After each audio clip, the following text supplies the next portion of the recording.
Hello friends, welcome my channel Sri cooking சமையலிசி. இன்றைக்கி நம்மளோட சேனலில் பார்த்திங்கன்னா ரொம்பவே டேஸ்டியான சூப்பராக காரசாரமாக புளிப்பாக தட்டைப்பயிர் கிரேவி தான் செஞ்சுருக்கேன். இது குழம்பு மாதிரியும் கூட ரொம்ப சூப்பராக இருக்கும். இது மாதிரி செஞ்சு சாப்பிட்டிங்கன்னா அவ்வளோ ஒரு டேஸ்ட்டாக இருக்கும். ஃப்ரெண்ட்ஸ், நம்மளோட தட்டைப்பயிர் கிரேவி எப்படி செஞ்சுன்றது இந்த வீடியோக்குள்ளே போய் பார்த்து தெரிஞ்சுக்கோங்க. வாங்க வீடியோக்குள்ளே போயிடலாம். இந்த மாதிரி நீங்களும் ட்ரை பண்ணுங்கள். ட்ரை பண்ணி எப்படி இருக்கும் உங்கள் ஃபீட்பேக்கை ஷேர் பண்ணுங்கள். வாங்க வீடியோக்குள்ளே போயிடலாம். இப்போது நான் இரும்பு கடாய் வச்சுருக்கேன். இரும்பு கடாயில் செய்யும்போது சாப்பாடும் ரொம்ப டேஸ்ட்டாகவும் இருக்குது. அதே மாதிரி சூடு ரொம்ப குயிக்காக இது சூடாகுது. ஸோ எப்பவுமே பார்த்திங்கன்னா இரும்பு கடாயில் செஞ்சு பாருங்கள். டேஸ்ட் வேறு லெவலில் இருக்கும். குயிக்காக சமைக்கணுன்னா இரும்பு கடாயில் சமைங்க, சூப்பராக இருக்கும். இப்போ இது நல்லா ஹீட் ஆனோடனே நான் தட்டைப்பயிறு ஒரு கப் எடுத்திருக்கேன். இதை நல்லா கருகாமல் இதில் வறுத்துக்கணும். எனக்கு இந்த தட்டைப்பயிறு கிரேவி ரொம்ப பிடிக்கும். இது மாதிரி செஞ்சு சாப்பிட்டா. ஸோ ஃபஸ்ட் இதுக்கு நம்ம ஊற வைக்க வேண்டாம். டேரெக்டாக நல்லா ரோஸ்ட் பண்ணணும். இது கொஞ்ச நேரம் விட்டு கொஞ்சம் நல்லா வறுத்து கொடுங்க. இதை தட்டைப்பயிறுன்னு சொல்லலாம். எங்கள் ஊர் பக்கம் இது நாட்டு காராமணி அப்படின்னு சொல்லுவாங்க. ஸோ உங்களுக்கு ஊரில் எது மாதிரி சொல்லுவாங்களோ அது மாதிரி எடுத்துக்கோங்க. இதை நல்லா ஃப்ரை பண்ணிக்கணும். இது மாதிரி ஃப்ரை பண்ணி கருகாமல் எடுக்கணும். அப்போ தான் டேஸ்ட் நல்லாயிருக்கும். கருகிடுச்சுன்னா டேஸ்ட் நல்லா இருக்காது. இது மாதிரி வறுத்து செய்யும்போது இந்த தட்டைப்பயிறு சீக்கிரமாக வெந்துடும். அதனால நான் வறுத்து செய்கிறேன். இது நல்லா வறுத்த அப்புறம் இதை ஒரு பிளேட்டுக்கு மாற்றிக்கலாம். இப்போ நம்ம தட்டைப்பயிறு எடுத்த உடனே இதில் தண்ணி சேர்த்துக்கோங்க. தண்ணி சேர்த்து நல்லா சலசலன்னு தண்ணி கொதிக்கட்டும்.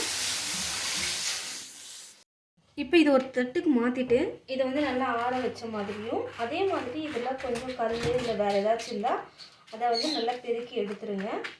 இது கொஞ்சம் ஆறட்டும். அதே மாதிரி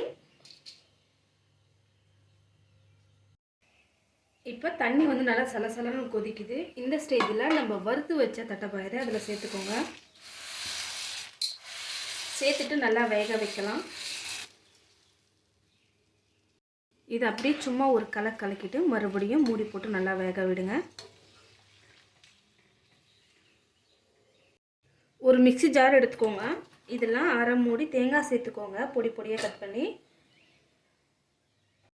இதோட ஒரு கைப்பிடி அளவுக்கு பூண்டு சேர்த்துக்கோங்க. இதோட ஒரு வெங்காயம் பெருசாக கட் பண்ணி சேர்த்துக்கோங்க. இதையும் அரைக்க போகிறோம். அதோடவே 3 தக்காளி பழம் பெருசாக இருக்கிறத எடுத்து கட் பண்ணி அதையும் சேர்த்துக்கோங்க. இதோடவே கொஞ்சமாக புளி எடுத்திருக்கேன். புளி நல்லா வாஷ் பண்ணிவிட்டு அதையும் சேர்த்துக்கோங்க. இதோட 2 பச்சை மிளகா உடச்சி சேர்த்துக்கோங்க. இதோடவே குழம்பு மிளகாய்த்தூள் 1 ஸ்பூன் சேர்த்துக்கோங்க. கொஞ்சமாக மஞ்சள்தூள், அதுக்கடுத்து அரை ஸ்பூன் போல் தனி மிளகாய்த்தூள். இதோட தேவையான அளவு உப்பு சேர்த்துக்கோங்க. இது எல்லாத்தையும் சேர்த்துட்டு நல்லா பேஸ்ட்டாக இதை அரைச்சி எடுத்துகிட்டு வந்துடலாம். இப்போ எல்லாத்தையும் அரைச்சி இந்த மாதிரி எடுத்துகிட்டு வந்துடுங்க. கொஞ்சம் உங்களுக்கு அரைப்படலைன்னா தண்ணி ஊற்றியும் அரைச்சிக்கோங்க. இது மாதிரி இப்போது நம்ம தட்டைப்பயிர் ஓரளவுக்கு நல்லா வெந்துருச்சு. இந்த மாதிரி நம்மளுக்கு வெந்த உடனே இதை ஒரு பவுலுக்கு நல்லா மாற்றிக்கலாம். மறுபடியும் கடாய் வச்சு கடாய் நல்லா சூடேறினோடனே எண்ணெய் சேர்த்துக்கோங்க. நான் கடலை எண்ணெய் சேர்த்து செய்கிறேன் இன்றைக்கி. இதோட கொஞ்சமாக கடுகு சேர்த்துக்கோங்க. கொஞ்சமாக சீரகம். இது எல்லாம் நல்லா பொரியட்டும். இதோட கொஞ்சமாக வெந்தயமும் சேர்த்துக்கோங்க. இப்போ இதோட பெருங்காயத்தூள் கொஞ்சம் சேர்த்துக்கோங்க. சேர்த்துட்டு நல்லா எல்லாம் பொரியட்டும்.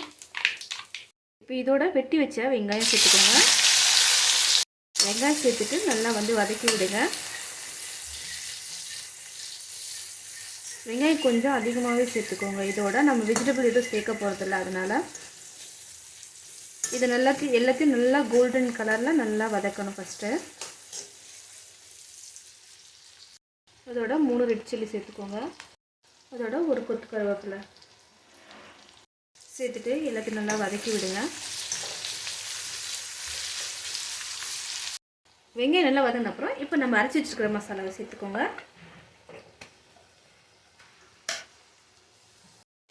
மசாலா நல்லா சேர்த்துட்டு இப்போ எண்ணெயிலே கொஞ்சம் நேரம் இந்த மசாலா வதக்குங்க.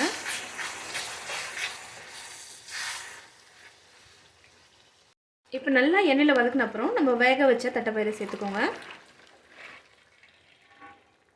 சேர்த்துட்டு நல்லா மிக்ஸ் பண்ணி கொடுங்க இந்த மசாலாவோட.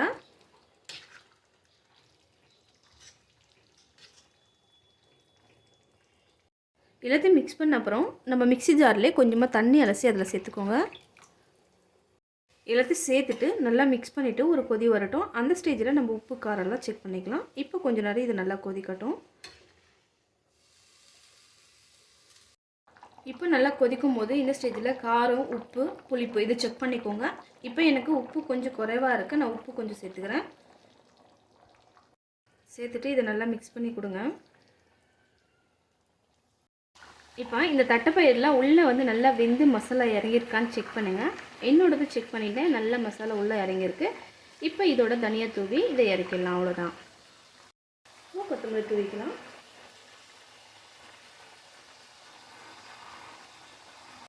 அவ்வளோதான், நம்மளோட டேஸ்டியான சூப்பரான தட்டைப்பயிர் குழம்பு ரெடி ஆகிடுச்சு. ஸோ உங்களுக்கும் இந்த வீடியோ பிடிச்சிருக்கும் நம்புறேன். பிடிச்சிருந்தா என்னோட சேனலை சப்ஸ்கிரைப் பண்ணிக்கோங்க. நெக்ஸ்ட் ஒரு இன்ட்ரெஸ்டிங்கான வீடியோட உங்களை வந்து மீட் பண்ணேன். Take care, bye, thank you.